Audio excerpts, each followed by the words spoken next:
Teenage Mutant Ninja Turtles, Teenage Mutant Ninja Turtles, Teenage Mutant Ninja Turtles, heroes in the half shell. They are the world's most fearsome fighting team.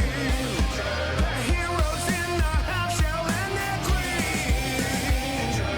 green. The Turtles beat-em-up games are some of our favorites in the genre. In fact, the SNES version of Turtles in Time is our favorite beat-em-up. It may not have as much depth as others of its kind, but it's a kick-ass time and easy to pick up and play. Sometime after Shredder's Revenge was announced, we agreed to play through the other games. And we had yet to start by the time it was out, but we jumped on it as soon as it was available. Knowing we were going to play through the games together on PC, I played the Switch version of Shredder's Revenge at the time of release, and have been looking forward to revisiting it. Developed by Tribute Games and published by Dotemu, Teenage Mutant Ninja Turtles Shredder's Revenge was released for PlayStation 4, Xbox One, Switch, and PC in June 2022, and PlayStation 5 in November of that same year. For this review, we played the PC version.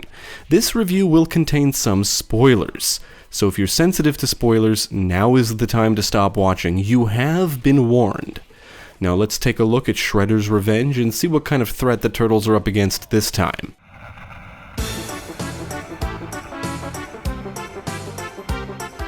The story goes that the Foot Clan has returned and is taking over the Statue of Liberty. Obviously, that's not cool, so the Turtles, along with Splinter and April O'Neil, go after them, and along the way they discover Krang's android body is being reconstructed. The story is in line with that of the previous games, as in it's just a setup for the gameplay. Shredder's Revenge does feature voice acting, and several cast members of the 1987 animated series reprise their roles. Shredder's Revenge is similar to the previous Turtles beat-em-ups, but includes a lot of cool new stuff, and we would say there's more depth to the gameplay here. For starters, the game supports up to 6 players. You can choose to play as the 4 iconic Turtles, Leonardo, Michelangelo, Raphael, and Donatello, as well as April O'Neil and Splinter, and you can unlock Casey Jones. You can increase each playable character's power level by defeating enemies, and new levels comes with benefits like additional health, lives, and moves. In addition to the story mode is an arcade mode. The story mode has a world map you can navigate, but arcade mode simply goes from level to level, and you have to beat it with limited lives and no saved progression. Plus, there are no power levels. Arcade also comes with a custom game mode, where you can apply different modifiers, adding quite a bit of replay value. If you've played the previous games, the gameplay should feel somewhat familiar, but there is more to it here.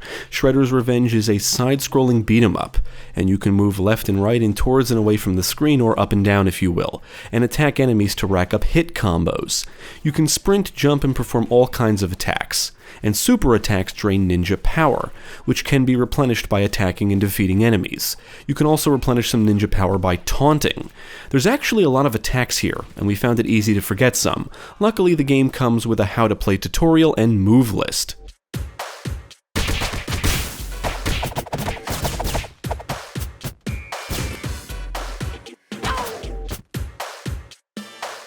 Some classic moves like throwing enemies towards the screen and slamming them on the ground return.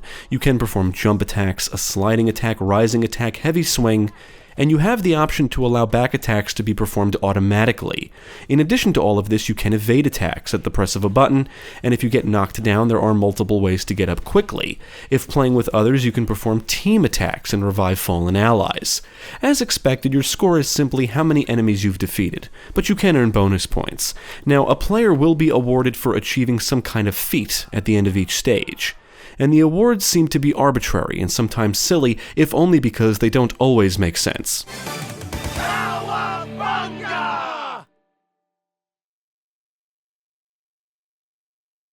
We would say Shredder's Revenge is an accessible game, but it's not a cakewalk.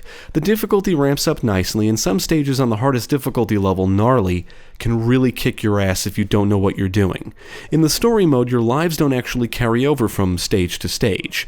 It doesn't matter how many lives you lose in one stage, you'll get them all back in the next. The beat-em-up gameplay does feel great thanks to good audio-visual effects, and hits have a nice sense of impact. Furthermore, you can juggle enemies and bounce them off the edges of the screen, which is fun and feels great. We did play through the story mode twice, once on the OK difficulty, and the second time on Gnarly. Knowing when to attack and evade is important, especially on Gnarly, and playing with others does help alleviate some of the challenge.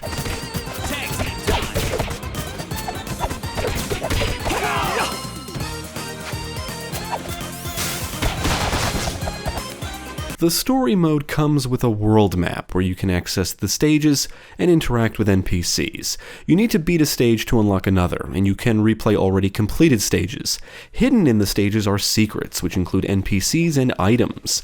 After finding or rescuing an NPC, they can be found on the world map and will have a special request for you to complete. And these requests are to retrieve specific items in the stages. Once you find all the items and bring them to the NPCs, you are awarded points, which means your character is even closer to the next power level. That said, we cannot say the secrets are hard to find. If you destroy everything in the stages, you should have no problem finding everything.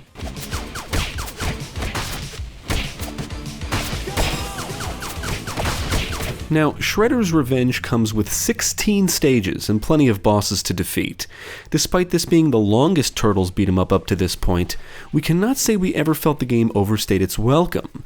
Now, we feel this is due to the more in-depth gameplay, power levels, and the excellent variety of stages.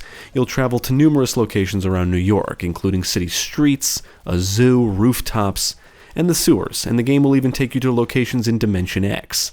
Enemies will come from off-screen in the backgrounds, and it can be addictive trying to rack up large hit combos, and each stage ends with a boss. There are some new foes here, but most should be familiar to veterans of the previous games.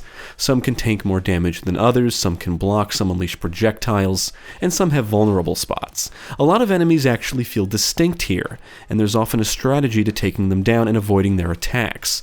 Most stages contain objects that can be destroyed, which is typically how secrets are revealed. Some can be used against enemies, and there will be plenty of hazards to be mindful of. Stages will include pickups that offer different benefits like replenishing health, and temporary effects including unlimited ninja power and spin frenzy.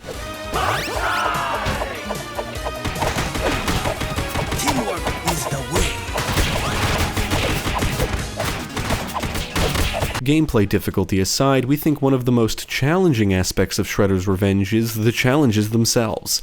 Stages come with challenges to complete, and you are awarded points for completing a set. If the fun gameplay isn't enough to keep you coming back, the challenges might, and some of them can be tough. For example, defeating a certain amount of enemies with super attacks may be easy, but finishing the stage unharmed may take you multiple tries. Completing these is not required to beat the stages, but they do add an extra layer of challenge, and some will require patience and practice. Shredder's Revenge is a colorful game with great sprite work, detailed environments, good animations, and nice-looking visual effects, and the game launches with a wonderful animated sequence that's really well done in our opinion. As for the audio, the sound effects are great, the voice work is well implemented, and the soundtrack is good overall. Now, there are some songs we really don't care for, but a lot of the tunes here are catchy and memorable. On the technical side, we're happy to say we did not encounter any issues.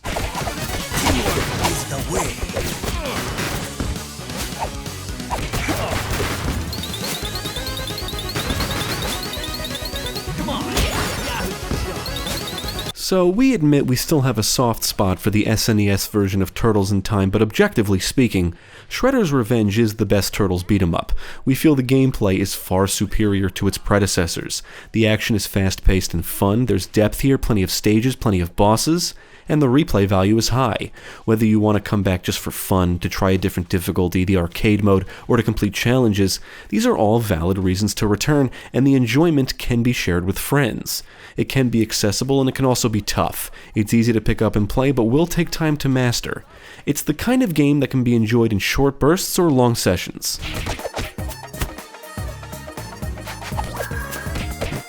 Special delivery! We would absolutely recommend Teenage Mutant Ninja Turtles Shredder's Revenge. It pays homage to the older Turtles games and has become one of our favorite modern beat-em-ups. It should appeal to fans of the older games and newcomers alike, and we would say it makes for a pretty good gateway to the genre. Definitely check it out.